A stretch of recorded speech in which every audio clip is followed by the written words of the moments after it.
todos los amigos, para todos los hermanos, para todos los familiares, para todas las personas que se conectan a esta hora a través de las diferentes redes sociales. Sean bienvenidos a Paz, programa de los días martes donde nos reunimos de una manera virtual y donde siempre procuramos llevar temas que son de muchísima actualidad, pero que tienen que ver eh, con aspectos eminentemente proféticos relatados dentro de la Biblia, dentro de las Sagradas Escrituras, y que fueron en algún momento, valga la redundancia, profetizados, bien sea por el mismo Jesucristo o por algunos de los hombres utilizados por él, llámense apóstoles o profetas de el antiguo Israel. Así de que algo de lo que procuramos siempre en estos programas es poder llevar estos contenidos y que sean de provecho, que sean eh, de alimento espiritual, de también de aprendizaje, de tener esa parte formativa y obviamente también poder, como dice la misma Biblia, escudriñar su palabra. Así de que sean todos bienvenidos en esta noche a este capítulo, tercer capítulo, creería yo que tal vez el último, y el tiempo nos da, si Dios lo permite, creo que este es el último capítulo donde estaremos hablando de, por un lado, lo que hace alusión a la iglesia de la Odisea, pero por otro lado también lo que es ya cerrar lo que tiene que ver con las 7 iglesias mencionadas en el Apocalipsis. Así de que sin más preámbulo vamos a estar dando inicio a este programa, pero como siempre, antes de empezar a analizar la escritura, vamos a saludar, a darle la bienvenida a nuestros hermanos panelistas, quienes siempre nos acompañan los días martes en este horario. Pastor, arranco con usted dándole la bienvenida y deseando tener un programa que sea de bendición para cada una de las personas que se conectan y que siguen lo que es este capítulo del Faro. Bienvenido, copastor, bienvenido al Faro. Muy buenas noches a usted, pastor, igualmente a nuestro hermano Exxon, a cada una de las personas que nos siguen a través de las redes sociales. El Señor los bendiga. Muchas gracias por estar con nosotros. Concluimos este andar acerca de lo que son los mensajes enviados a las iglesias allí dentro del libro del Apocalipsis. Temas proféticos, temas que nos hablan acerca de un futuro de lo que va a pasar. Y yo quiero que envolvamos eso, ¿no? Y lo veamos no desde el punto que es para todo un grupo, no. Esto se puede hacer individual. Es decir, las características que están dadas, por ejemplo, para la iglesia de la Odisea, no es para 100 personas o para 200 personas. Puede ser para usted, para una sola persona. Es saber si usted está dentro de ese grupo o no. Hemos hablado acerca de las buenas cosas que poseen unas iglesias, las cosas que no andan tan bien en otras iglesias, pero también lo que el Señor da de promesa a cada una de ellas. Entonces, recibiendo uno eso y teniendo la sabiduría y el conocimiento, uno puede decir, ah, yo hago esto porque sé que esto le agrada a mi Señor, o yo hago esto o me aparto de esto porque sé que esto le desagrada. Ese es el principal objetivo del mensaje a la iglesia de las 7 iglesias que están ahí en el Apocalipsis.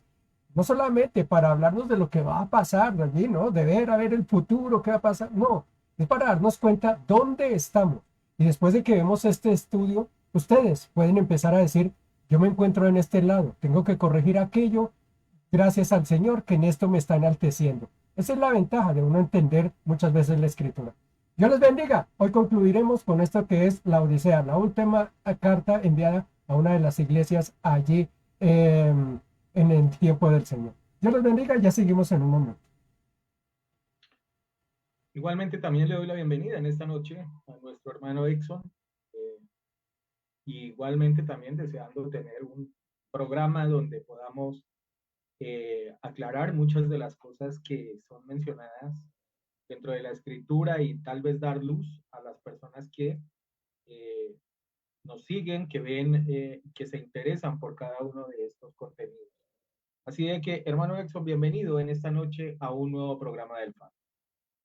Sí, pastor, muy buenas noches. Usted, mi copastor, Ustedes, hermanos, familiares, amigos, creyentes, no creyentes, extraterrestres, ovnis y demás, a todos los saludamos por igual, con un tercer, como dice el pastor, posiblemente un final programa ya sobre esta complicada iglesia sobre la Odisea, donde en dos programas ya anteriores pudimos ver ciertos aspectos y características en la cual, digamos, la principal es la queja del Señor Jesucristo, la desaprobación a esta iglesia por el hecho de que a pesar de que económicamente tenían, digamos, los recursos, para que usted lo entienda, las instalaciones en muchos casos, ¿verdad? Y lo peor, el aplauso, el mismo aplauso de la congregación. La cruda realidad es que la presencia del Señor no estaba ahí. Increíble. El respaldo del Señor no estaba ahí. Más adelantico contaré por ahí un testimonio que encontré por ahí que empaca perfectamente con esta descripción intro que acabo de dar. Y obviamente, pues es una iglesia que lastimosamente es la que usted va a encontrar de 10 iglesias que usted vea por aquí, especialmente en nuestra capital, en Bogotá, aquí en Colombia. Mínimo 7, 8 iglesias de ellas, aunque usted no lo crea, pertenecen a ese movimiento del espíritu de la Odisea. Por ahora, pues, pastor, Biblia, papel y lápiz, y arrancamos rápidamente para concluir el tema sobre la Odisea aquí en el Faro. Así es, hermano Exxon, y vamos a ir directamente a la escritura. Y para ello los invito de que estemos abriendo nuestras Biblias en el capítulo 3 del Apocalipsis, versos 14 al 22, y hoy voy a utilizar la nueva versión internacional, NBI o nueva versión internacional. Es una de las que junto a la Reina Valera seguramente más personas tienen esta Biblia, así que vamos a estar abriéndola. Dice así la escritura.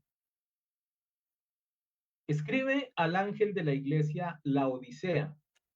Esto dice el Amén, el testigo fiel y verdadero, el soberano de la creación de Dios. Conozco tus obras, sé que no eres frío ni caliente. Ojalá fueras lo uno o lo otro. Por tanto, como no eres ni frío ni caliente, sino tibio, estoy por vomitarte de mi boca. Dices, soy rico, me he enriquecido y no me hace falta nada. Pero no te das cuenta cuán infeliz y miserable eres. Pobre, ciego y desnudo eres tú. Verso 18.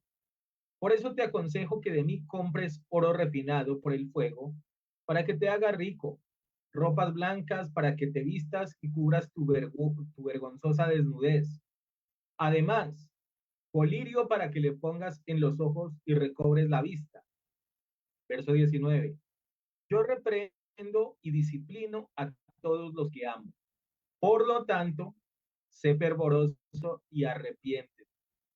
Mira que estoy a la puerta y llamo.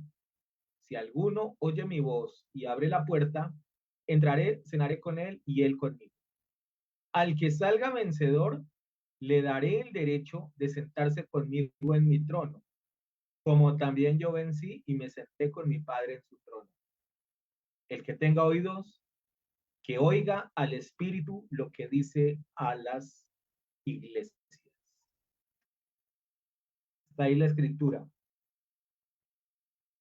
Bueno, hemos ya hablado en los dos anteriores programas de algunas características de lo que era la parte geográfica, la parte histórica, las cosas que se daban dentro de lo que era esta parte de lo que hoy eh, conocemos como la zona de Turquía, donde estaba justamente varias de estas iglesias, dentro de estas la Odisea. Hemos hablado de que efectivamente era una iglesia que tenía bastante flujo de caja, bastante de dinero, era una iglesia que tenía eh, muchísimas cosas en cuestiones económicas.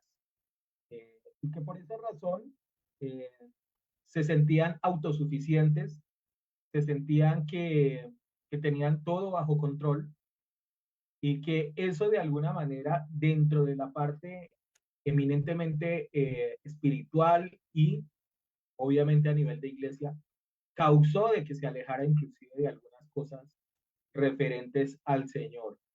Hemos mencionado también de que varias de las cosas que utiliza Jesús a través del apóstol Juan, cuando se refiere a algunos simbolismos, como esto de que te vomitaré de mi boca, esto de que eres tibio, el del colirio de los ojos, el de que coloques tus vestidos, ropas blancas, que varios de estos son simbolismos y que tienen que ver con la parte cultural de la Odisea. Les hemos mencionado de que básicamente tenía que ver con algunos aspectos eh, que se daban dentro de lo que era este lugar. No los voy a mencionar, si usted quiere revisarlos y quiere profundizar sobre ellos, lo invito para que mire los capítulos anteriores, pero básicamente lo que utiliza Jesús son simbolismos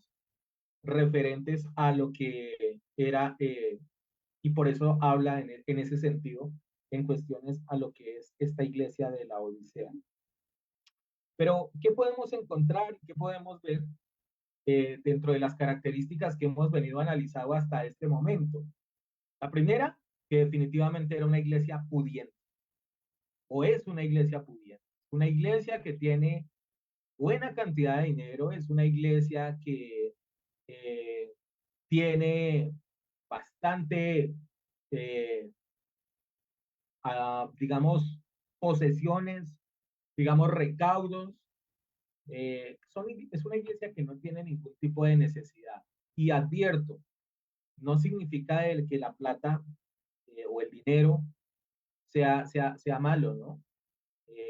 Dice la escritura que el problema es el amor al dinero y considero de que muchas iglesias les ocurre esto, ¿no? Ese amor hacia, no las ovejas, no hacia las almas, sino hacia el dinero.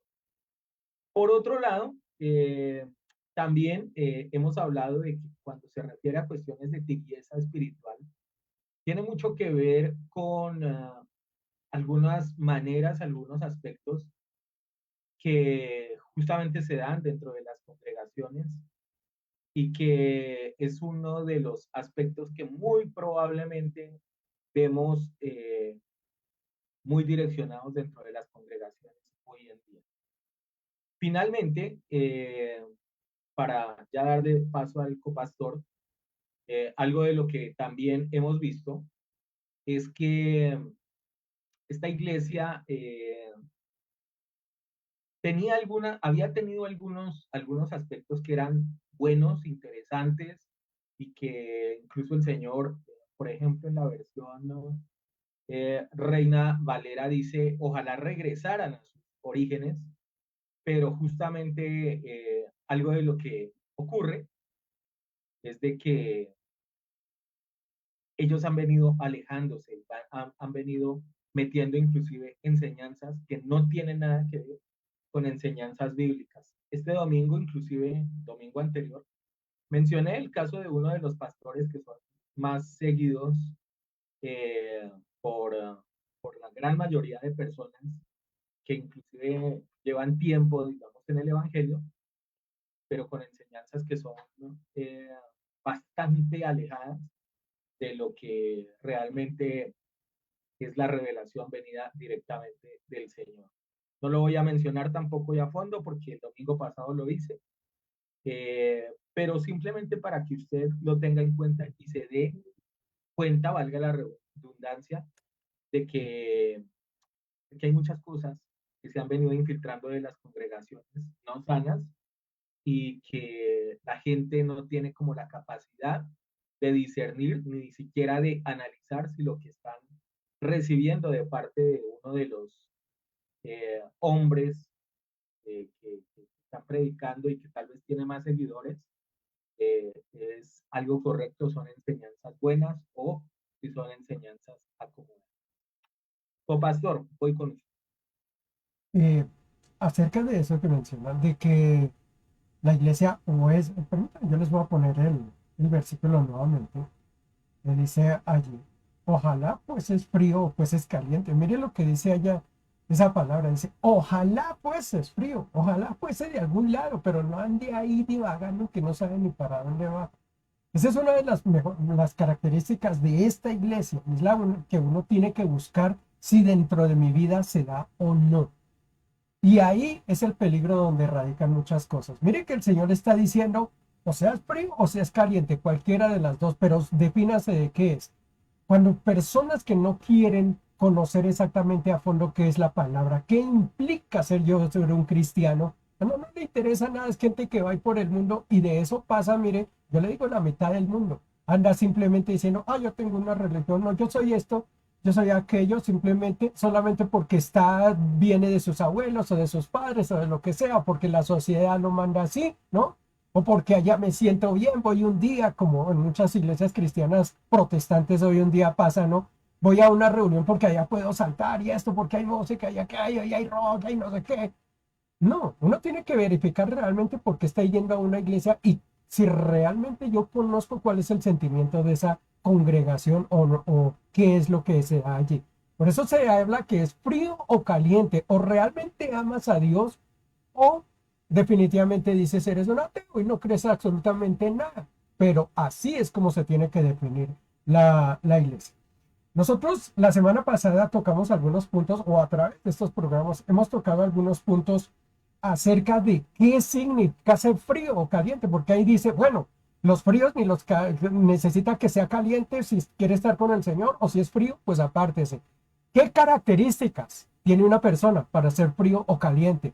Una, ya es la que ha mencionado el pastor en su alocución, es aquellos que dicen, no tengo necesidad de Dios. Entonces no buscan de Dios porque se sienten autosuficientes, porque tienen un buen trabajo, porque tienen una buena casa, porque tienen un buen carro, porque tienen una buena familia. Y una persona de esas dice, no necesito de Dios. ¿Para qué? Entonces es una primera característica. Una persona que se siente autosuficiente, que no necesita de nada en este mundo.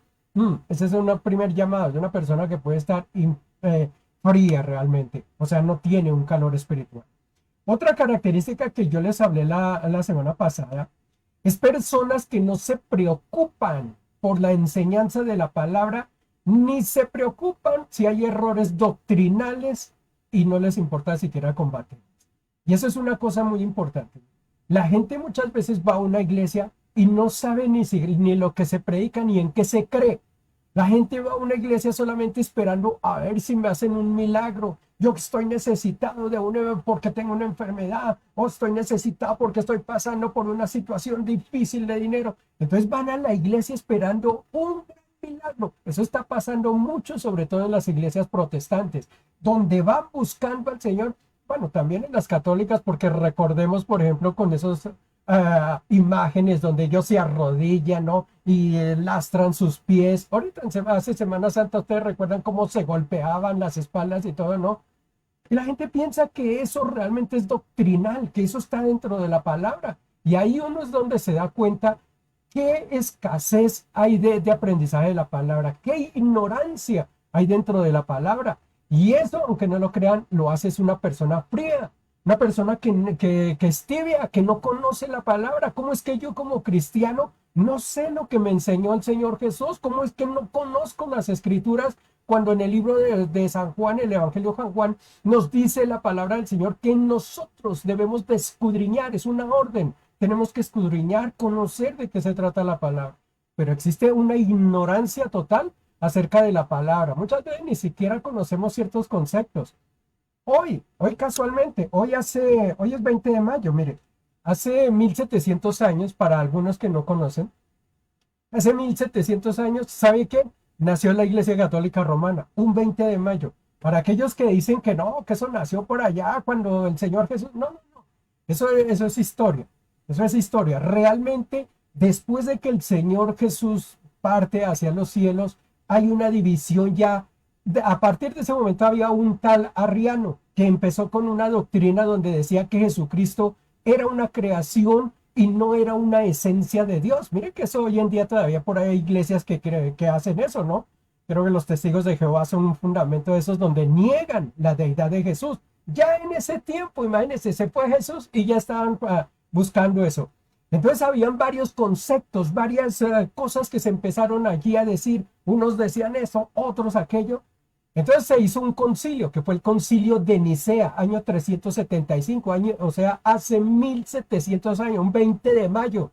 El señor Constantino I, que era el César en ese tiempo, reunió a 300 obispos y les dijo, hágame un favor, vamos a consensar de que la tradición tiene que ser una. Y fue cuando juntaron todo lo que fue el imperio romano con lo que era la parte judía y formaron una nueva iglesia. Ahí salieron los papas y todo lo demás que vino.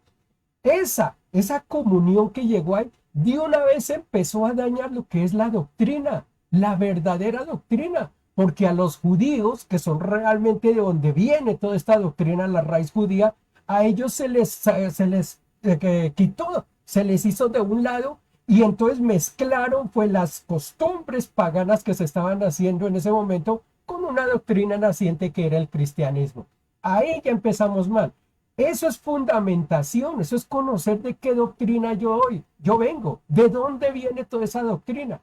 Pero resulta que a la gente eso no le interesa, no le interesa saber esas cosas, no le interesa saber si la doctrina es buena o es mala. Uno va dentro de las iglesias y sobre todo, usted vaya, pregúntele a un católico romano, háblele y no saben muchas veces ni quién era Noé, ni quién era David, mucho menos si le habla uno de Senaquerido o de Ezequiel o cuáles son las profecías. Ellos les hablan de las profecías de la Virgen de Fátima por ahí, pero se les olvidan las profecías, por ejemplo, de Daniel, ¿no? De esas cosas. Entonces es una ignorancia de la palabra. Entonces una persona que está tibia es una persona que no le interesa la palabra del Señor, que no la busca, que no la lee y sobre todo que no la practica. Esa es una característica para una persona tibia. Ya veremos otras características. Siga, pastor. La semana pasada algo de lo que les decía, inclusive en el remate de este programa, era que habían algunos aspectos que era bueno tenerlos en cuenta. Eh, por ejemplo, yo le voy a mencionar solamente dos cosas que son, en mi opinión, que nos debe a abrir mucho en cuestiones doctrinales. Realmente, ¿cómo puede funcionar una congregación, no? Eh, y es básicamente no cuando tomo una partecita de la Biblia y la otra no, sino cuando hay un contexto, digamos, claro y amplio de todo lo que en algún momento no ve dentro de las escrituras. Me explico. Dese cuenta de que, por ejemplo, en el caso de doctrinas de error como los testigos de Jehová, ellos solamente se afincan en algunos aspectos referentes a eh, Jehová supuestamente, porque pues están muy mal enfocados y demás, pero ellos se apegan, digamos, a eso. En el caso de la oración fuerte al Espíritu Santo, pues ellos supuestamente le dan esa posibilidad, digamos, al Espíritu Santo y lo mencionan y todo eso, pero solamente toman una partecita y otra la alejan, digamos, de las congregaciones. Si vamos en el caso de los católicos, pues ellos realmente, por ejemplo, son muy apegados a aspectos marianos, a aspectos referentes digamos, lo que son las tradiciones de hombres y demás, y ellos básicamente sostienen su creencia sobre eso. Pero en el caso de nosotros los cristianos deberíamos analizar algunos aspectos, en mi opinión, que sí deberían ser, digamos, fundamentales en cuestiones doctrinales. Por ejemplo, varias de las prácticas que se hacen dentro de las congregaciones, lo dije la semana pasada, tienen como herencia o vienen heredadas, es por ejemplo del catolicismo. Varias de las cosas que se hacen, usted las puede revisar, inclusive les dejé una tarea si lo quisieron hacer, y era que miraran, por ejemplo, cuál era el origen de las iglesias carismáticas y qué prácticas tenían, ¿sí? Hemos mencionado también el tema de lo del Opus Dei, alguna vez tuvimos hasta esa enseñanza acá en el Faro. Y les dije que, por ejemplo, hubo un momento en el cual la religión católica empezó a perder seguidores hace varios siglos atrás. Y a alguien, un tal Ignacio de Loyola, se le ocurrió empezar a tener ciertas prácticas que supuestamente iban a lograr de que la gente volviera nuevamente a enfocarse en buscar lo que era la religión católica. Por ejemplo, características como cuáles, los encuentros. Eso fue implementado allá por ese señor Ignacio de Loyola. Y eso está muy apegado hoy por ejemplo, prácticas de las iglesias cristianas. Entonces la pregunta es, bueno, y déjeme hago otra salvedad. Por ejemplo, el Señor, algo de lo que hemos analizado en la escritura es que Él dice, y quiero que mis fiestas las celebren, hablando de las fiestas de Dios, ¿cierto? Las celebren perpetuamente, ¿sí? O sea, que siempre se deben hacer. Pregunto, ¿cuántas iglesias realmente cumplen con ese requisito? Y realmente cuántas más bien están apegadas esas doctrinas, o perdón, vuelvo y le digo, a prácticas o a herencia de iglesias como el caso de la católica. Eso es algo que usted debería pensar, eso es algo que debería analizar y eso debería de alguna manera alertarlo y hacerlo ver si realmente todo lo que se hace es direccionado por el Señor. Hermano Exxon, voy contigo. Para que podamos, digamos, como cuerpo, digamos, absorber que este problema de este resurgimiento, digamos, de la última iglesia antes del arrebatamiento, porque después de esta iglesia, ojo, iglesia, hermanos, amigos, familiares, después de esta iglesia, ya lo que se viene en cuestiones proféticas es lo que llamamos la tribulación y la gran tribulación. Ya la iglesia no aparece, ya no aparece. Bueno, no hubiéramos puesto tanto problema y estaríamos de pronto algo cómodos si estuviéramos viviendo o experimentando el efecto de la iglesia de Filadelfia, la iglesia anterior que estudiamos hace un mes anterior. Pero lastimosamente no vivimos en esa iglesia ardiente, esa iglesia que bien mencionábamos y está bien recordar sin caer en la adoración al hombre, sin la veneración a un hombre de Dios. No, simplemente mencionamos los elogios espirituales que obviamente Dios a través de Yeye Ávila pues nos dejó en su ministerio, ¿verdad? Pero eso ya no, pastor, esa iglesia ya no. El que me venga a decir ahorita que ahorita estamos experimentando la iglesia de Filadelfia, yo tengo bastantes preguntas cuestionables ahí, bastantes, porque lo que se ve más es, hermanitos, eh, tibios, ni fríos ni calientes, obviamente pues ni calientes ni en broma, ¿verdad? Eso está fuera de las características que Jesús menciona, pero tibios sí, sí, claro, un día sí, un día no. Hoy me congrego sí, hoy me congrego no. Hoy ayuno sí, hoy mañana ya no. Hoy leo sí, mañana ya no. ¿Verdad? Hoy hay una campaña. Como el chavo, sí voy. No voy. Entonces es una iglesia totalmente llena de tibieza, pastor. Incluso lastimosamente hay que decirlo. Y en el espíritu también lo comparto. Es increíble que hayan personas después de haber recibido ese lindo banquete de revelación de lo que Dios nos ha regalado en el tema que usted menciona, de lo de las fiestas del Señor. ¿Cómo es posible que hayan personas dentro de la misma congregación que, como dice el Señor, a escondidas, yo sé lo que están hablando? Pronto no sale a la luz como debe ser, pero el Señor siempre está ahí, vea, con la orejita ahí puesta. Y qué feo de que ni siquiera se blasfemie, no compartan, digamos, la riqueza de las enseñanzas de las fiestas del Señor. Eso a mí me parece triste, pastor, hermanos, amada iglesia. Pero bueno, yo doy gracias, yo soy de los primeros que sí puede dar testimonio, fe de las bendiciones que a mi vida, a mi hogar, me ha traído el tema de las fiestas del Señor. Si usted murmura, si usted no está de acuerdo, si usted no comparte, pues eso sí ya es como problema personal, porque eso realmente nos ha traído bendición a varios de los que hemos podido entender por qué de celebrar estas iglesias. Y eso es precisamente un espíritu de hermanos de la Odisea. Eso entra por aquí, sale por allá. Y no es la primera vez, como menciono, pastor, copastor, hermanos. Cuando preparaba este último estudio, me acordaba de Pablo, cuando él fue a predicar a Galacia, a la iglesia de Gálatas. Y él, voy a leer solamente un versículo aquí, dos versículos, en Gálatas 1, si me quiere acompañar, copastor, ¿verdad? Para que vea de que esto ya había ocurrido, para enlazar lo que dice el pastor Miguel, ¿verdad? De, de a quién se escucha.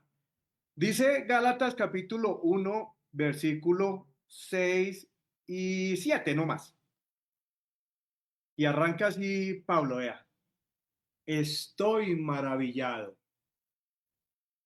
O sea, Pablo se asombra de que después de que él deja la doctrina de Jesús adecuada, obviamente él la plantó y al hacerle seguimiento se da de cuenta de que algo no está bien. Y por eso él en la carta hacia los Gálatas de una vez arranca escribiéndoles, estoy maravillado de que tan pronto os hayáis alejado del que los llamó por la gracia de Cristo para seguir un qué? Un evangelio diferente. Wow, pero es que nada más esas dos frases, pastor copastor. Estoy maravillado. Así como yo personalmente estoy asombrado cómo es que hay personas que creen de que el Señor no revela estas vainas. Y estoy maravillado, sorprendido de cómo hay personas que o no siguen o se congregan que no creen en las fiestas del Señor. Pero están. Increíble, sorprendente, decía alerta, ¿se acuerda, pastor? Increíble, sorprendente, alerta, algo así. Estoy maravillado, estoy asombrado. Pero ocurre, pastor. Y mire que Pablo aquí no dice, es que me cambiaron el mensaje de Jesús. Él no está diciendo me cambiaron la doctrina. Versículo 7, aquí lo aclara. No que haya otro, mire. O sea, esta iglesia conocía la doctrina correcta de Jesús. Porque ¿quién los discipuló? Pablo. Sino que hay algunos que os perturban y quieren pervertir el evangelio de Jesucristo. Mas si aún nosotros, versículo 8, o un ángel del cielo os anunciare otro evangelio diferente del que ya hemos anunciado, que este predicador, ese charlatán, sea maldito, sea anatema. Pero Pablo llegó maravillado. Al igual que hoy, ya se habían infiltrado falsos apóstoles, pastor, copastor, ya se habían infiltrado en Gálatas, en Galacia, ¿verdad? Y traían lo mismo que ahorita, una nueva revelación, porque así siempre lo presentan, ¿o no? Tengo una nueva revelación de parte del Señor, haciéndoles creer actualmente que Dios tenía otra revelación oculta y que estos predicadores actuales fueron tan favorecidos, tan leales, de que era hora de que Dios se la revelara a ellos. Increíble. Pero lejos de ser una revelación que trayera salvación para las almas, ¿verdad? Porque cuando se trata de exhortar, de que sea una revelación de que usted lo lleve realmente a amar a Dios y no lo que Dios le dio a usted, pues hasta ahí uno dice, vea, aquí hay palabra del Señor. Pero esto estaba muy lejos de ser el mensaje de revelación de salvación. Pero ¿qué pasa, pastor? De todas maneras, en Galacia, en Gálatas, se generaban masas, ¿verdad? Al por mayor. Y claro, ese mensaje de no confrontar, sino más bien de emplumar, de elevar el consciente, el subconsciente del creyente, pues llevaba a supuestos avivamientos de parte de Dios. ¿Has escuchado esa palabra? ¿Avivamiento? Eso, no, eso ni siquiera es una palabra bíblica. Avivamiento no es una palabra bíblica. En la Biblia aparece la palabra arrepentimiento, que también empieza con A, pero es muy diferente a avivamiento, ¿o no? Donde sí, la iglesia de Gálatas creció, pastor. Conectémoslo con el mensaje de la Odisea.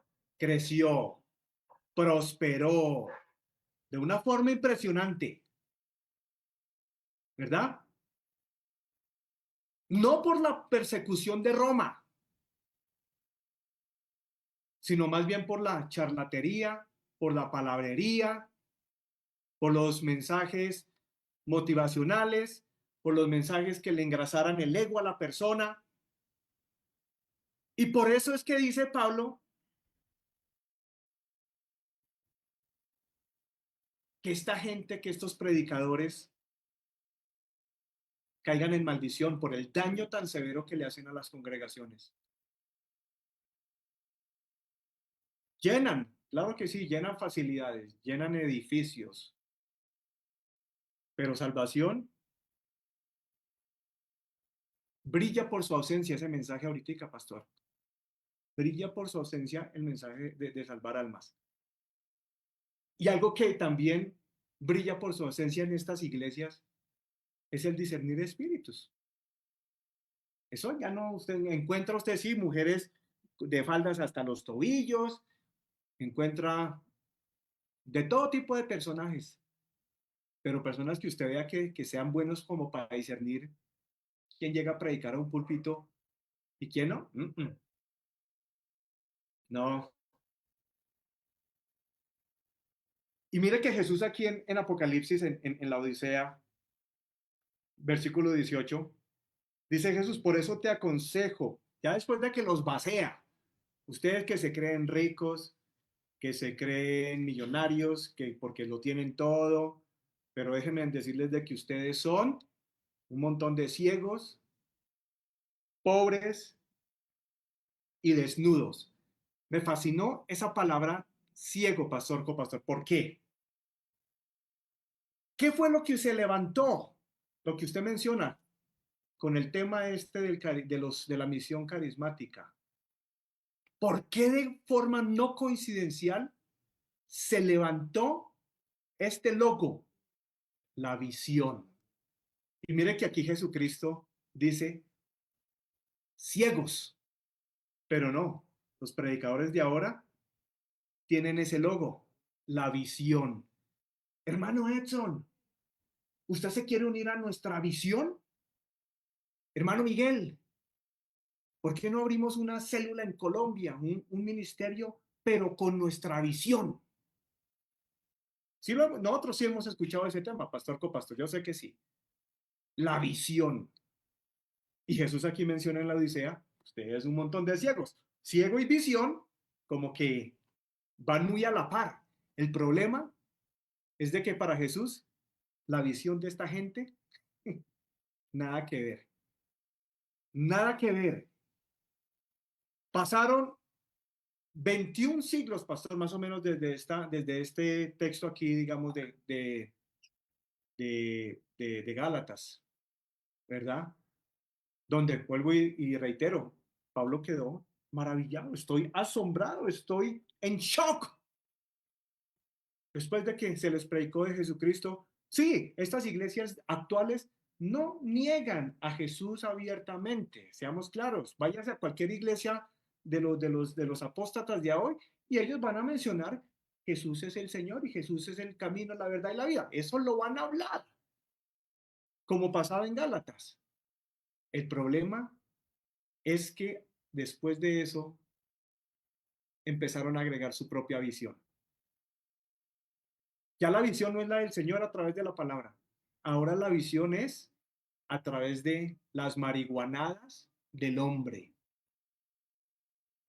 ¿Sí o no? Y a mí me la hicieron. Y me lo dijeron a mí claramente. Si usted no está con nuestra visión, váyase.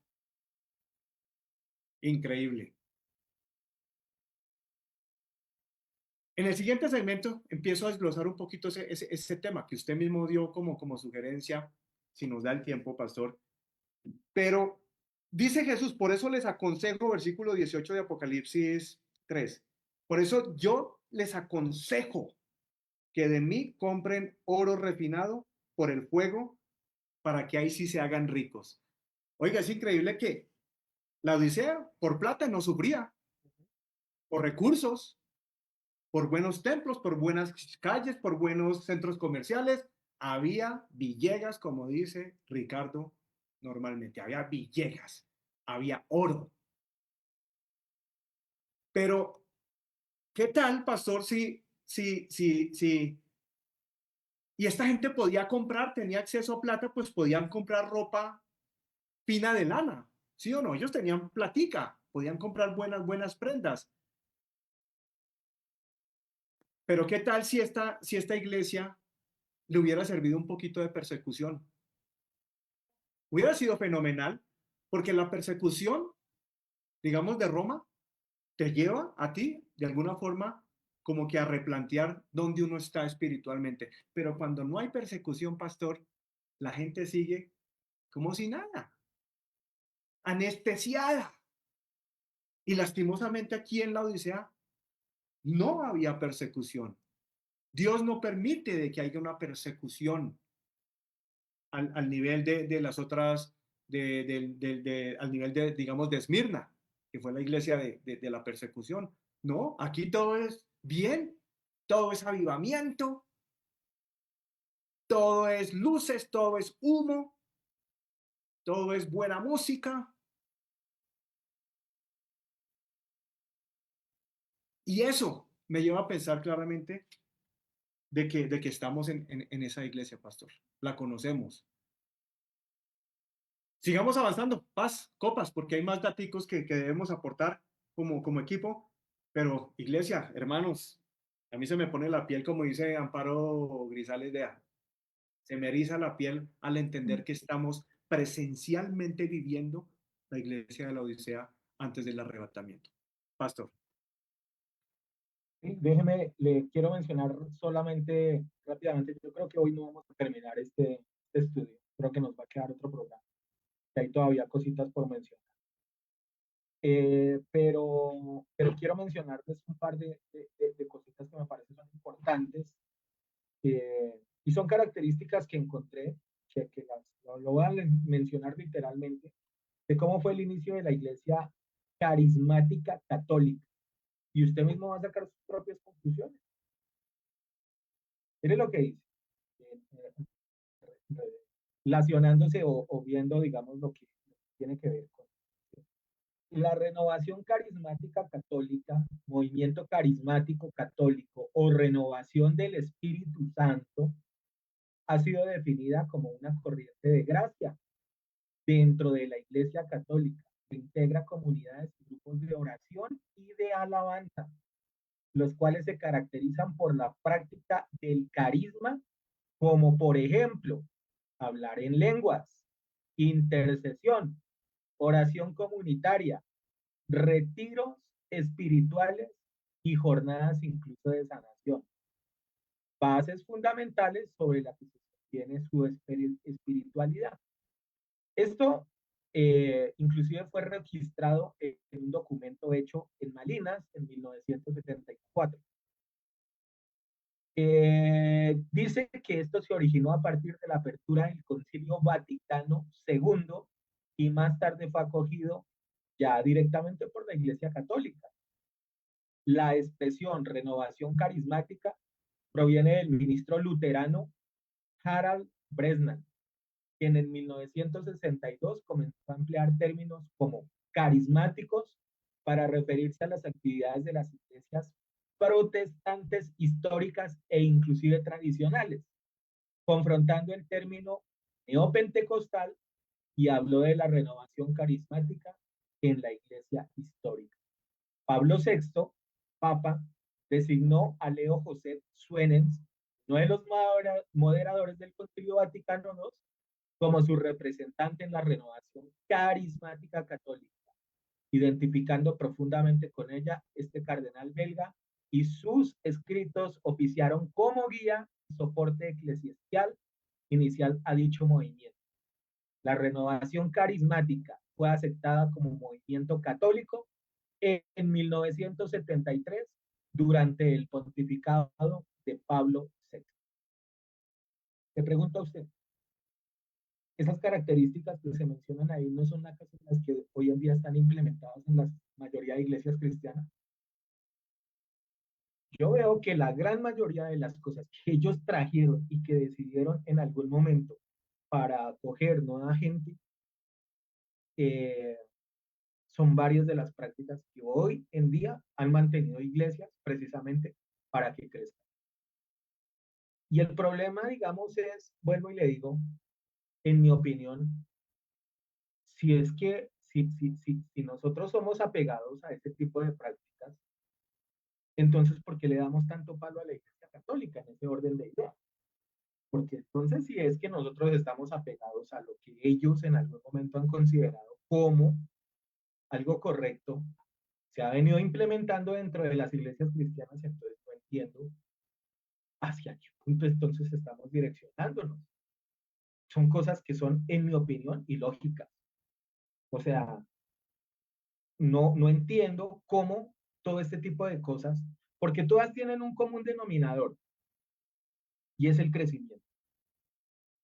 Es decir, la Iglesia Católica lo que buscaba era captar jóvenes, jalar jóvenes para allá.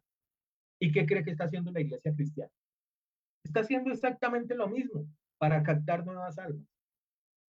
Y yo sé que muchos pueden decir, no, pero pues es que el Señor es el que suma a las personas y todo eso. Sí, pero hay procedimientos que no vienen de Dios. Incluso aquí, por ejemplo, hay iglesias en Bogotá que han crecido con el sistema piramidal, es decir, con células en las casas y esas células a la vez irse multiplicando para que hayan muchas más congregaciones. Eso no viene direccionado por el Señor.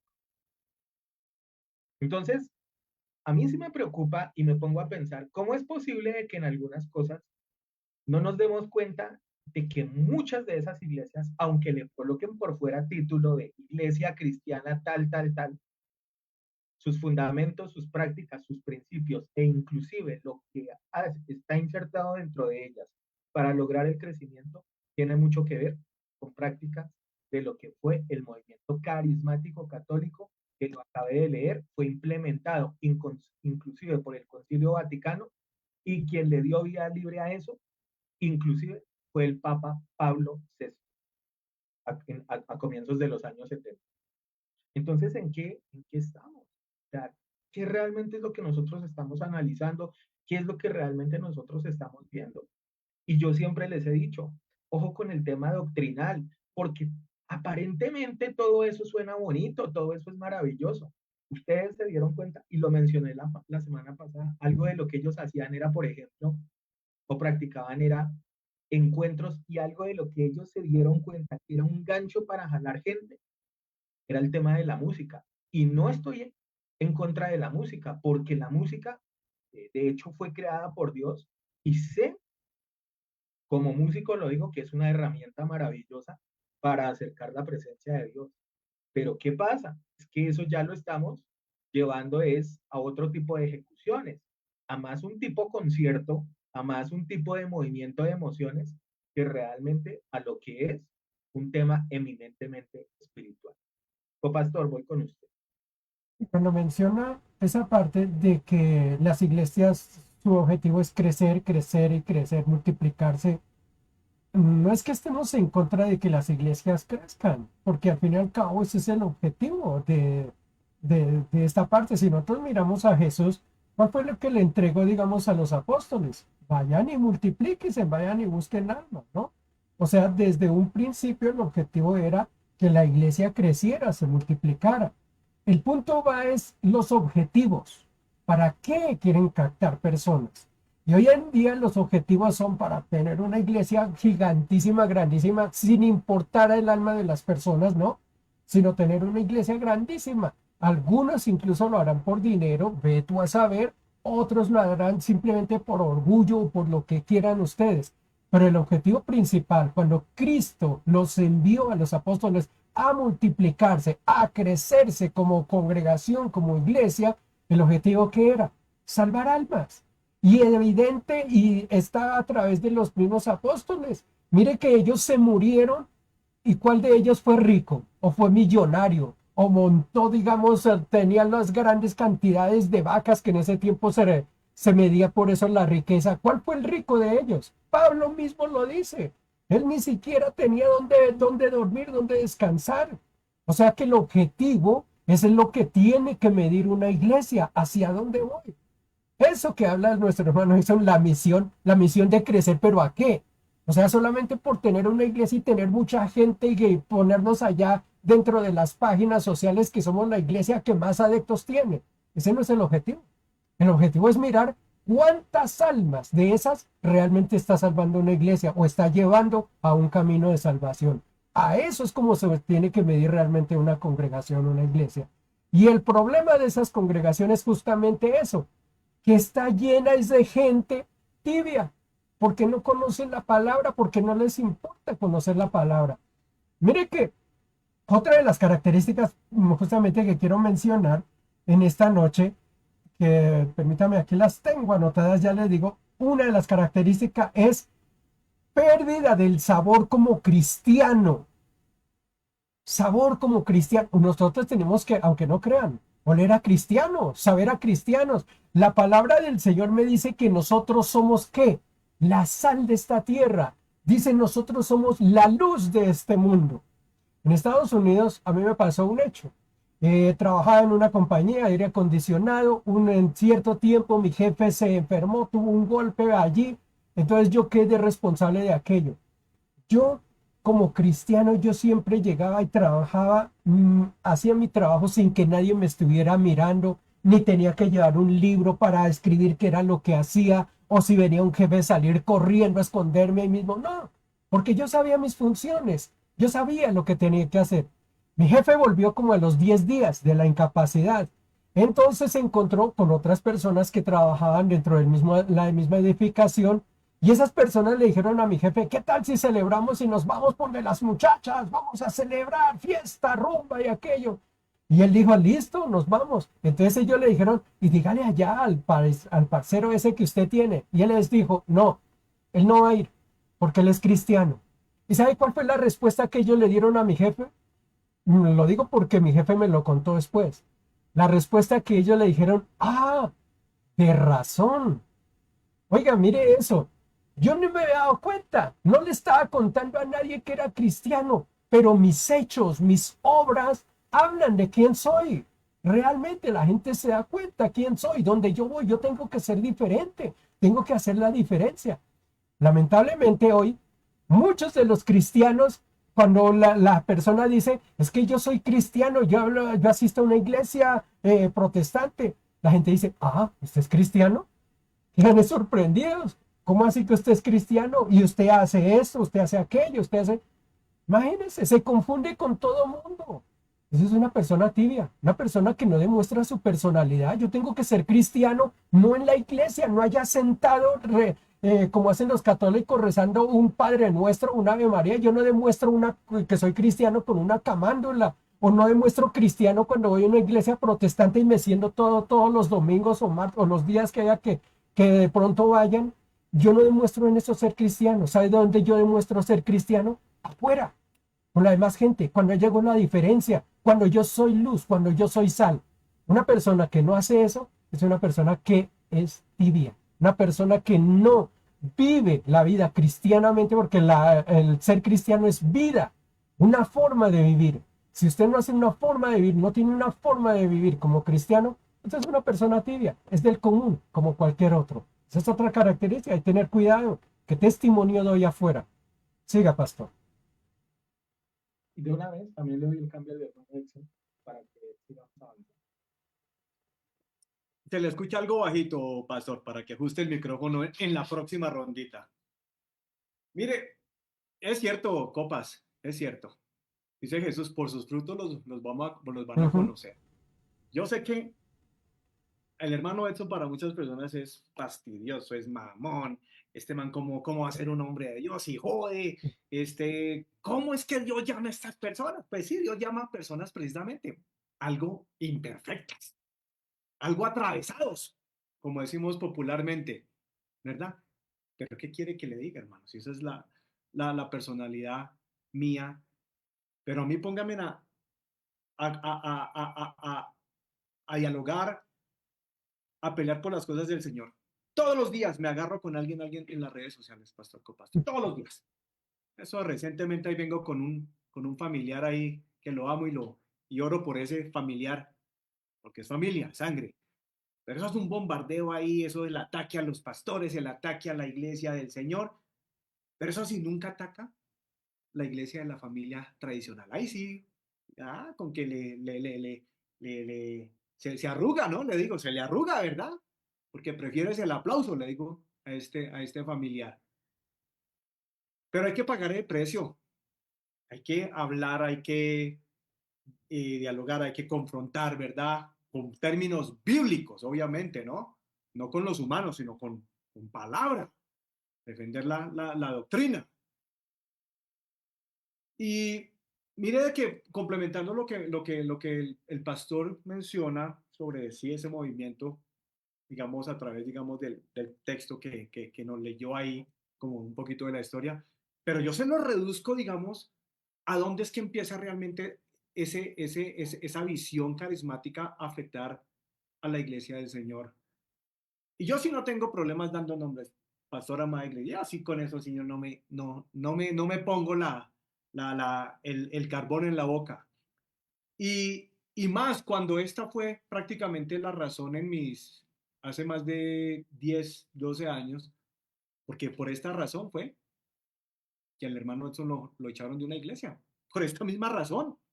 Entonces, claro, tenía que aprender, tenía que documentarme, tenía que masterizar este tema de cómo es que arrancó esta vaina aquí. Y tengo que decirlo lastimosamente y vergonzosamente, este movimiento carismático, eso no arrancó en Estados Unidos, pastor copastor, esto no arrancó en Guatemala, donde ¡yujú! No, esto no arrancó allá, esto arrancó aquí en Colombia, pastor, copastor.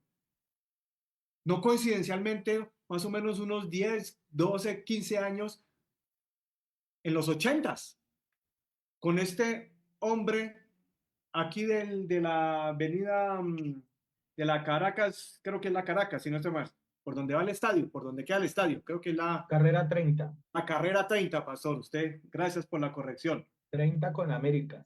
30 con Américas.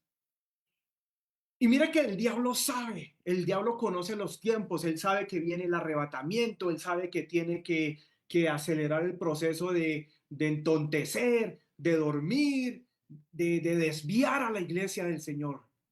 Y como sabe que no lo puede hacer con nosotros ya con los muñequitos de yeso, con las camándulas, con los escapularios, con las figuritas, con las imágenes, él sabe que nosotros ya no vamos a caer redondos, man.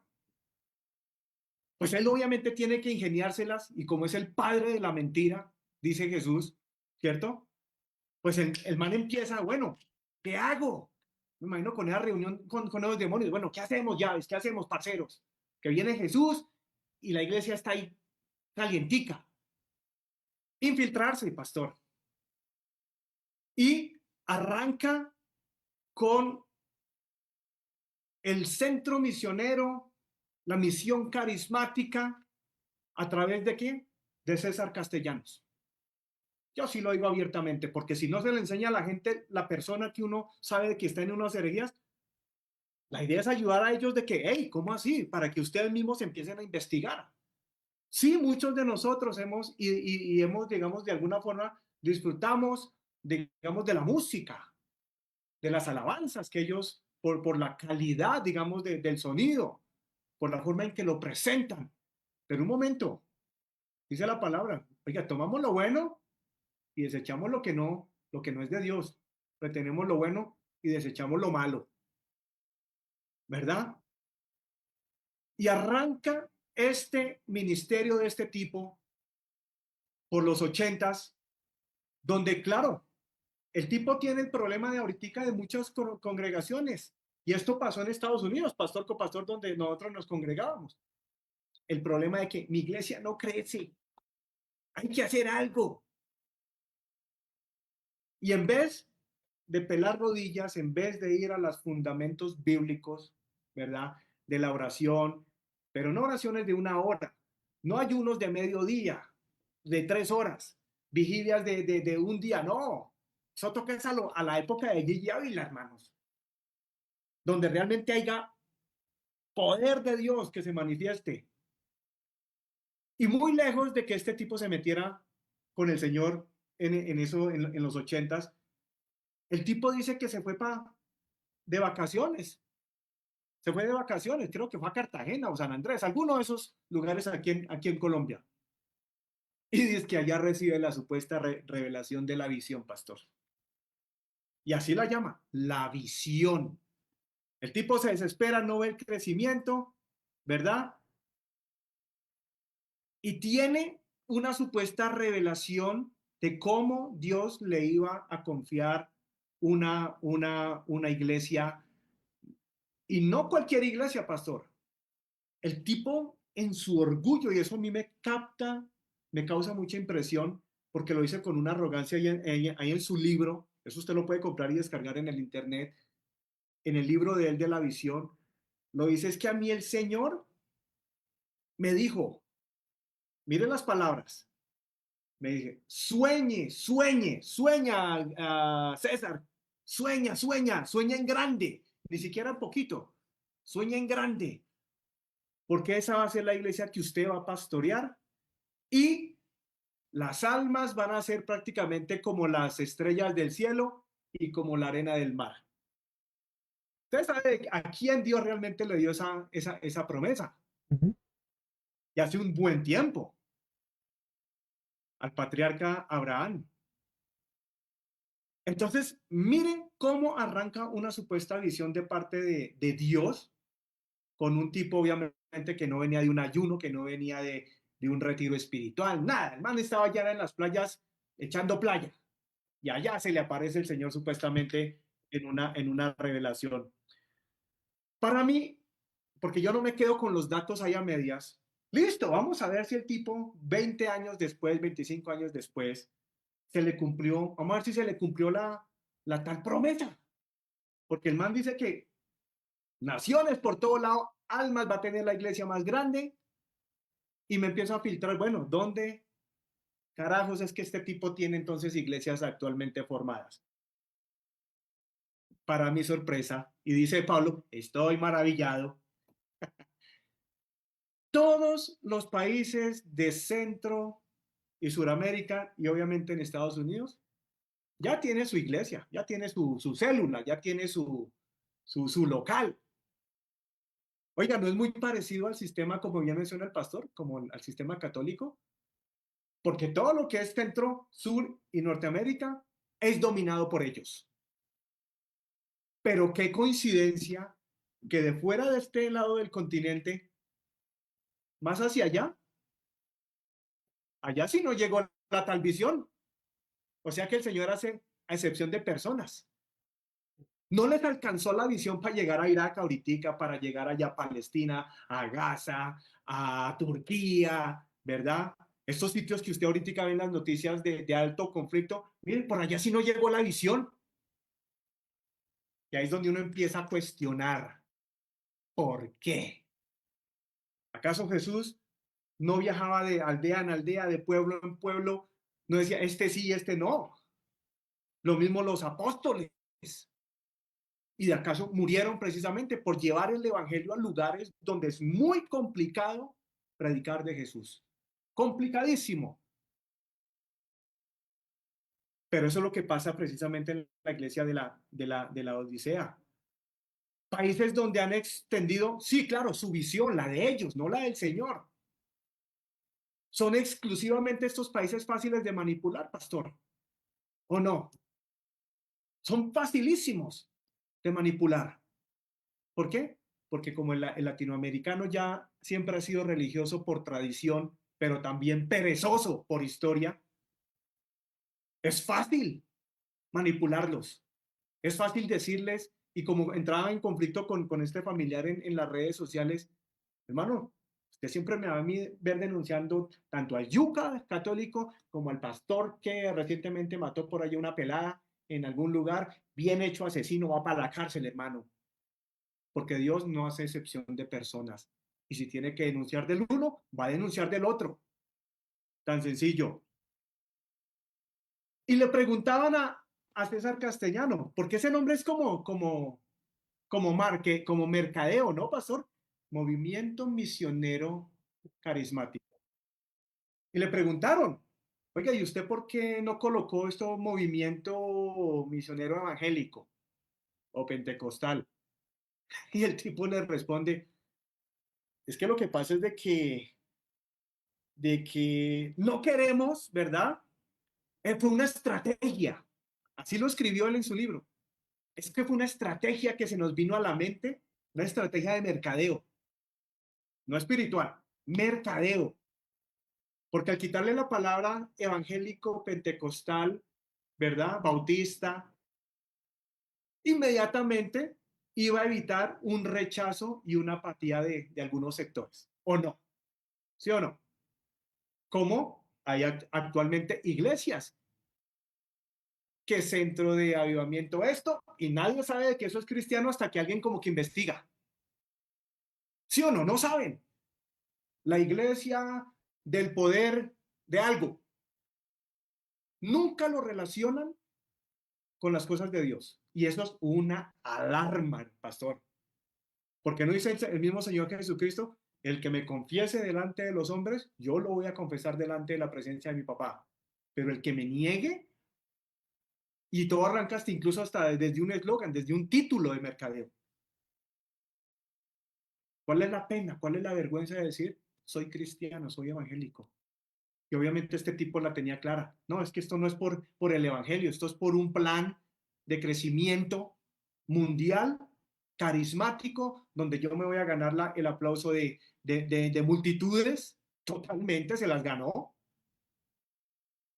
Incluso como usted ha mencionado, pastor, anteriormente en programas y en servicios de políticos. Hasta los políticos le llegan allá a la choza, a la iglesia donde el tipo da sus sermones. Políticos. Pero nada que ver con el tema realmente importante aquí, que es la de salvación. Y por eso es que Jesús deja esta última iglesia como que no la elogia en ningún momento, se decepciona. Y de hecho, acordaba un testimonio, lo leí por ahí, porque yo sé, mire, yo soy testigo, yo sé que hay hermanos, hay personas que realmente aman a Dios, pastor, copastor, en las iglesias cristianas. Yo sé que las hay. En las iglesias de Cash Luna, en las iglesias de Castellanos, de Maldonado, del que usted sepa, de Cañas aquí, ¿verdad? Yo sé que hay hermanos realmente que aman a Dios, pero lastimosamente están insertados en un lugar donde no es bendición para ellos. Y decía este testimonio de un jardinero en Centroamérica. Precisamente, un jardinero llega a una iglesia de ellos, de este movimiento carismático, del G12, enlace. Y el pelado o el jardinero llega temprano y se sienta en las sillas del frente. Póngale cuidado. Él va todo animado a buscar de la presencia de Dios. Empieza a llenarse el servicio, el culto, ¿cierto? Y cuando se va llenando el servicio y llegan los empoderados, llegó el predicador y su combo de las estrellas al lado de él. Y que llegó uno de los ujieres y le dijo, hermanito, necesito que por favor desocupe la silla del frente. Hágase atrás, hermanito, porque es que ahí vienen los emplumados predicadores. Lo digo yo en mis términos. Usted entiende que no lo iban a presentar así. Me imagino que dirían, llegó el superungido de Jehová, llegó el apóstol tal, por favor quítese, hermanito, respete, hágase atrás. Ese muchacho es que salió decepcionado de ver cómo lo trataron en esa iglesia donde supuestamente está el Señor, una iglesia de la Odisea, una iglesia rica, una iglesia empoderada, pero ciega espiritualmente, pobre espiritualmente y en ruinas de la palabra. Salió de la iglesia y se fue a llorar detrás. Se salió de la iglesia. Y al mejor estilo de Kiko, alguien le hace así. Le dice, ¿por qué lloras? Y él explica, es que me acaban de sacar de la iglesia porque llegó un fulano de tal allá emplumado, protegido del mismo evangélico, que se encargó de endiosar al pastor o al supuesto apóstol. Y eso me decepcionó y me salió, le respondió el jardinero a ese hombre. Dice el jardinero que escuchó cuando le respondió, mira, no te preocupes, a mí hace un buen rato que me sacaron de ese lugar. Cuando el muchacho, el jardinero, se da de vuelta a ver quién era, con quién era que hablaba, dice que vio una figura de vestido blanco y nunca le vio el rostro. ¿Usted sabe quién le estaba hablando ahí? El mismo Señor Jesucristo. ¿Usted se imagina todos los domingos, a cuántas iglesias carismáticas cristianas disfrazadas de política, disfrazadas de mensajes, hace cuánto sacaron al Señor de la presencia de ese lugar?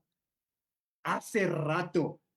Y por eso es que el Señor dice, yo les voy a aconsejar más bien algo, ¿sabe qué? Compren oro refinado por el fuego para que te hagas más bien rico, ropas blancas para que te vistas y cubras tu vergonzosa, Dios mío, tu vergonzosa desnudez. Y eso es lo triste, pastor, actualmente. Lo que más me da tristeza, pastor, para entregarle a usted obviamente la parte final,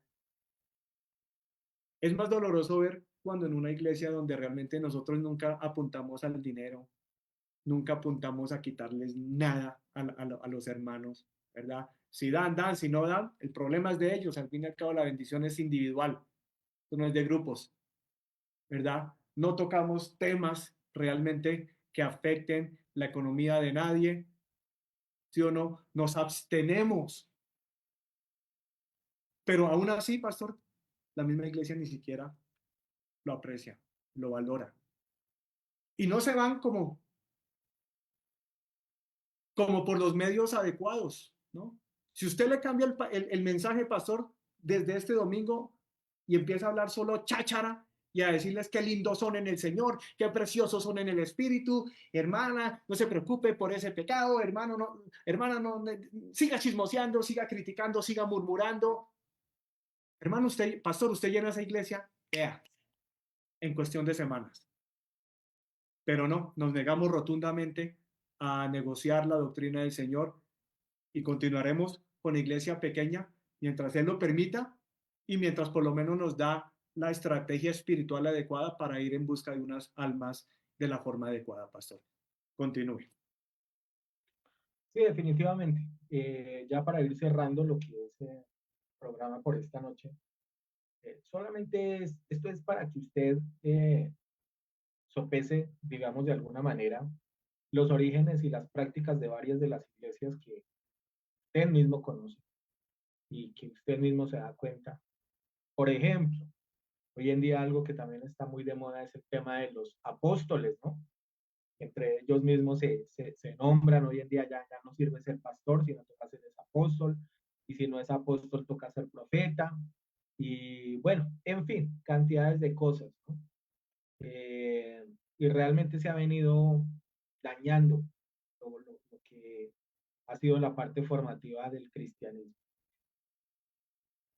Vamos a ir cerrando este programa en esta noche, solamente algo rapidito para ir concluyendo. Copastor, reflexión final para ir cerrando ya el programa.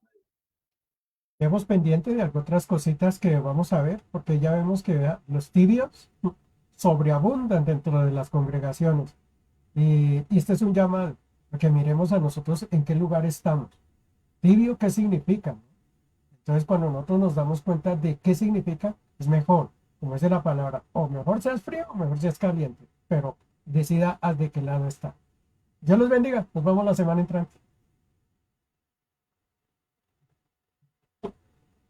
Hermano Exxon, brevemente, reflexión final para ir cerrando el programa de esta noche. Dice Jeremías 23, 25, a la respuesta a César Castellanos y su visión de sueña y sueña. Dice así: yo he oído lo que aquellos profetas dijeron, profetizando mentira en mi nombre, diciendo, vea, soñé, soñé, las mismas palabras de la supuesta visión de César Castellanos. Soñé, soñé, sueña, sueña. El Señor a través de Jeremías ya anunciaba de que se iban a levantar este tipo de payasos, de sujetos que muchos cristianos actualmente creen de que son hombres de Dios. Diciendo, soñé, soñé. ¿Hasta cuándo estará esto en el corazón de los profetas que profetizan mentira? Pues claro, nunca se le va a cumplir esa promesa a César Castellanos. Él no tiene la promesa de Abraham, jamás lo va a lograr, jamás lo va a lograr. Y que profetizan el engaño de su corazón. Pues claro, en unas vacaciones para allá comiéndose un pargo rojo para allá en Cartagena o en San Andrés, en tremendo retiro espiritual, pues obviamente lo que se llenó no fue el espíritu, sino se le llenó el corazón, la carne, pastor, de una visión obviamente proporcionada por el mismo Satanás, como lo hace siempre con las sectas, con los movimientos espirituales que no tienen nada que ver con la palabra del Señor. Pastor, nos veremos en el otro servicio para completar, obviamente. Y muchas gracias por la oportunidad. Una feliz noche para ustedes. Hasta la próxima. Sí, nos reencontraremos. Ya el tiempo ha pasado y ya es hora de que los hermanos estén también compartiendo con sus familias. Simplemente darle las gracias a cada uno de ustedes, los que comparten estos contenidos, los que viven con aprecio, los que llevan esto a otras personas. Bendiciones para cada uno de ustedes y nos reencontraremos la próxima semana, si es que el Señor no ha venido por su iglesia o Él nos ha llamado a su presencia. Bendiciones para cada uno.